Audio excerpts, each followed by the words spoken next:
అందరికీ నమస్కారం. డిఎస్సి సైకాలజీకి సంబంధించి ప్రీవియస్ ఎగ్జామ్లో అడిగినటువంటి ఒక అప్లికేటెడ్ బిట్ని మళ్ళీ ఇక్కడ మీకు పరిచయం చేయబోతున్నాను students. Okay, ready for that. ఒక విద్యార్థి ఒక ప్రశ్నాపత్రంలో ఉన్నటువంటి మొదటి 3 ప్రశ్నలను ఎంత ప్రయత్నించినప్పటికీ చేయలేకపోయాడండి. 4వ ప్రశ్న వచ్చిందైనప్పటికీ చేయలేకపోయాడు. ఇందులో ఇమిడి ఉన్నటువంటి తారండైక్ యత్నదోష అభ్యసన సిద్ధాంతం ప్రకారము ఇందులో ఇమిడి ఉన్నటువంటి నియమము ఏమిటి అని అడగడం జరిగింది. ఓకే స్టూడెంట్స్, మళ్ళీ ఇంకొకసారి ప్రశ్నను అబ్జర్వ్ చేద్దాం. విద్యార్థి ఒక ప్రశ్నాపత్రంలోని మొదటి 3 ప్రశ్నలు ఎంత ప్రయత్నించినా చేయలేకపోయాడు. 4వ ప్రశ్న వచ్చిందైనప్పటికీ చేయలేకపోయాడు అనమాట.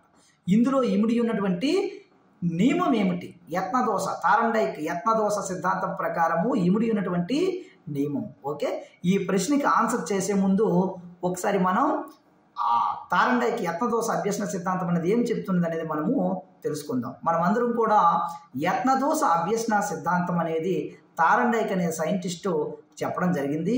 దీన్ని ట్రయల్ అండ్ ఎర్రర్ మెథడ్ అని కూడా అంటాం.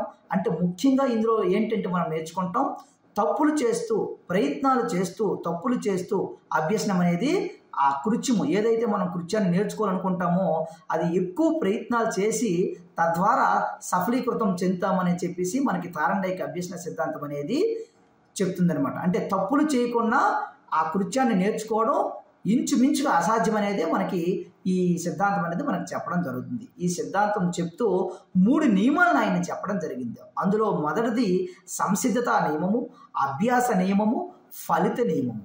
సంసిద్ధత నియమం అంటే విద్యార్థి అభ్యసించడానికి సంసిద్ధంగా లేనప్పుడు ఆ విద్యార్థితో మనం అభ్యసనం అనేది కంప్లీట్గా చేయలేము. అంటే ఆ సంసిద్ధపరచడానికి విద్యార్థికి పరిపక్వత ప్రేరణ అనేది మనం చెయ్యాలి. వాడిలో ప్రేరేపించబడాలి. విద్యార్థి ప్రేరేపించబడితే అప్పుడు అభ్యసనానికి వాడిని సంసిద్ధపరిచేటట్లు చేసి అప్పుడు మనం ఏదైతే చెప్పాలనుకుంటున్నామో అది చెప్పడం ద్వారా సఫలీకృతం పొందుతాం. దానికి బెస్ట్ ఎగ్జాంపుల్గా మనకి టెక్స్ట్ బుక్లో గుర్రాన్ని తొట్టు వరకు తీసుకెళ్ళవచ్చు కానీ దానిచే నీరు తాగించలేమనే ఎగ్జాంపుల్ ఉంటుందన్నమాట. అది నీరు తాగడానికి సంసిద్ధంగా లేకపోతే తొట్టు వరకు తోలుకుపోగలం కానీ దాంతో దాని దాహం లేకున్నప్పుడు అది నీరు తాగలేదు కదా, దాన్ని సంసిద్ధపరచలేకపోతే అది నీరు తాగదనమాట. అలాగే స్టూడెంట్కి కూడాను వాడు ఆ కృత్యాన్ని దేన్నైతే నేర్చుకోవాలనుకుంటున్నాడో అది నేర్చుకోవడానికి కావాల్సినటువంటి ఆ సంసిద్ధత ముందు వాడిని ఏర్పాటు చేసి అప్పుడు అభ్యసించేటట్లు చేయాలి. అది సంసిద్ధత నియమం అనేది చెప్తుంది. ఇక రెండో దానికి వచ్చేటప్పటికి అభ్యాస నియమం. ఇది ముఖ్యంగా డ్రిల్ను సమర్థిస్తుంది. అంటే ప్రాక్టీస్ మేక్స్ మెన్ పర్ఫెక్ట్ అనే సూక్తి అనే సామెత ఈ అభ్యాస నియమానికి మనకి చెప్తుంది. అంటే బాగా అభ్యాసం ప్రాక్టీస్ చేయడం వల్ల దేన్నైనా మనము అభ్యసించగలం. అంటే ఒకేసారి మనం సింగిల్ టేక్లో చేసేయాలంటే ఏది కూడా అవ్వదు. బాగా డ్రిల్లింగ్ చేయడం వల్ల మనకి అంశం అనేది వస్తుంది. ప్రాక్టీస్ మేక్స్ మ్యాన్ పర్ఫెక్ట్ అనేటటువంటి సామెత మనకి ఈ అభ్యాస నియమానికి సంబంధించింది.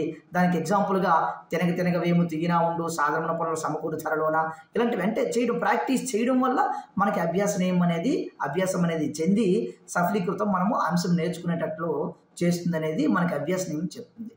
నెక్స్ట్ నియమానికి వచ్చేటప్పటికి ఫలిత నియమం మనకి ఏం చెప్తుంది? అభ్యసనం అనేది ఫలితం మీద ఆధారపడి ఉంటుంది అనేది ముఖ్యంగా మనకి ఇది చెప్తుంది. ఫలితం మీద అభ్యసనం అంటే నువ్వు ఒక కృత్యాన్ని చేసేటప్పుడు మనకి మంచిగా ఫలితాలు వస్తున్నాయి అనుకోండి, ఆ సంధానాలు అనేవి బలపడి అభ్యసనం సమర్థవంతంగా జరుగుతుంది. లేదు నువ్వు ఆ ప్రయోగం చేసేటప్పుడు ఆ కృత్యం చేసేటప్పుడు నీకు రిజల్ట్స్ మంచిగా రాలేదనుకోండి, సంధానాలు బలహీన పడిపోయి అభ్యసనం పట్ల ఆసక్తి సన్నగిలుతుంది అనేది మనకు ఫలిత నియమం చెప్తుంది. అంటే ఫలితం మీద అభ్యసనం డిపెండ్ అయి ఉంటుంది అనేది ఫలిత నియమం. ఇవి ఈ 3 నియమాల గురించి క్షుణ్ణంగా మనం మాట్లాడుకున్నాం. ఇప్పుడు మన ప్రశ్నకు వద్దాం. ఏంటి మాస్టర్ మన ప్రశ్న? ఒక విద్యార్థి ఒక ప్రశ్నాపత్రంలో మొదటి 3 ప్రశ్నలు ఎంత ప్రయత్నించినప్పటికీ చేయలేకపోయాడు. 4వ ప్రశ్న వచ్చిందైనప్పటికీ చేయలేకపోయాడు. ఇందులో ఇమిడి ఉన్నటువంటి తారండైక్ యత్నదోష సిద్ధాంతం ప్రకారం ఏ నియమం ఇందులో ఉంది అంటే మనం టిక్ పెట్టవలసినటువంటి ఆప్షన్ ఏదండి? ఫలిత నియమము. అంటే ఇక్కడ అభ్యసనము ఫలితం మీద డిపెండ్ అయి ఉంది. మొదటి 3 ప్రశ్నలు బాగా ప్రయత్నించాడు, రాలే. 4వది వచ్చిందైనప్పటికీ చేయలేకపోయాడు. అంటే ఆ ఫలితం బాగా వచ్చిందనుకోండి, 4వది కఠినంగా ఉన్నా వాడు చేయగలగదు. అంటే అక్కడ మనకి ఫలితం మీద వీడి తాలూకు అభ్యసనం డిపెండ్ అయి ఉంది కాబట్టి దీనికి మనం చెప్పాల్సినటువంటి ఆన్సరు ఫలిత నియమం. Okay, thank you.